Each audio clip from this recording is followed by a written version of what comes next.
राधे कृष्ण भक्तों, आपका आपके अपने चैनल पर स्वागत है। आज की इस वीडियो में हम जानेंगे कि कार्तिक माह की एकादशी यानी रमा एकादशी कब है और इसका शुभ मुहूर्त क्या है। साथ ही जानेंगे कि एकादशी का व्रत का पारण कब, किस समय और पारण के समय भगवान श्री हरि विष्णु को किस चीज का भोग लगाया जाता है। साथ ही जानेंगे कि उद्यापन कब और किस समय करना सर्वाधिक उचित होता है। हर वर्ष कार्तिक माह के कृष्ण पक्ष की दशमी तिथि के अगले दिन रमा एकादशी मनाई जाती है। इस शुभ तिथि पर लक्ष्मी नारायण जी की पूजा की जाती है। साथ ही माता लक्ष्मी जी की भी पूजा की जाती है। एकादशी का व्रत भी किया जाता है। माना जाता है कि एकादशी व्रत रखने से साधक को मृत्यु लोक में सभी प्रकार के सुखों की प्राप्ति होती है। इसके साथ ही भगवान विष्णु की कृपा से सुख और सौभाग्य में वृद्धि होती है। अतः साधक भक्ति भाव से एकादशी व्रत पर भगवान विष्णु के साथ मां लक्ष्मी की पूजा करते हैं। पंचांग के अनुसार कार्तिक माह में कृष्ण पक्ष की एकादशी तिथि 23 अक्टूबर को सुबह 5:23 से शुरू होगी और वहीं इस तिथि का समापन 28 अक्टूबर को सुबह 7:50 पर होगा। ऐसे में इस साल कार्तिक माह की एकादशी का व्रत 28 अक्टूबर 2024 को रखा जाएगा।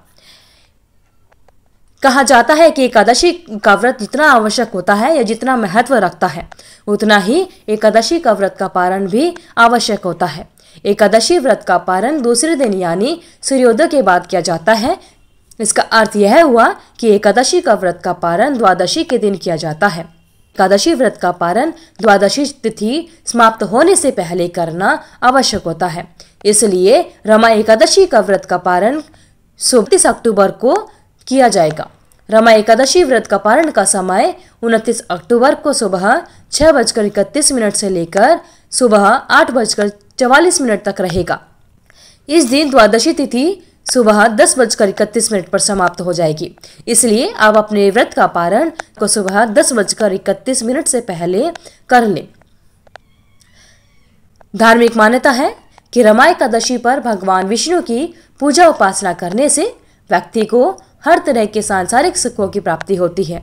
साथ ही घर में सुख समृद्धि और खुशहाली बनी रहती है।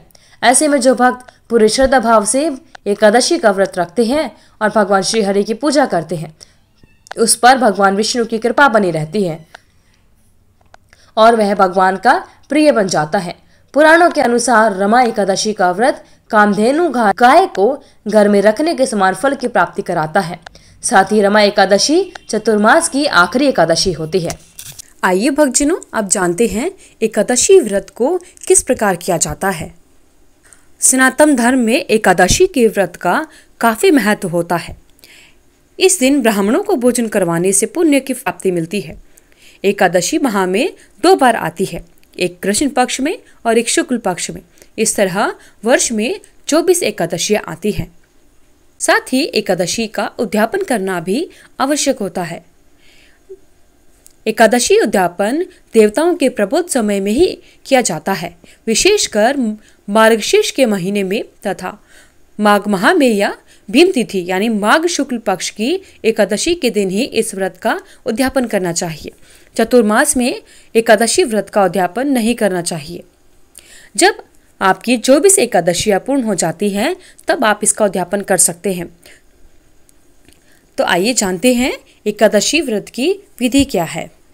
एकादशी व्रत करने वाले भक्तों को दशमी के दिन से यानी एकादशी से एक दिन पहले से ही कुछ जरूरी कामों को या नियमों को मानना पड़ता है।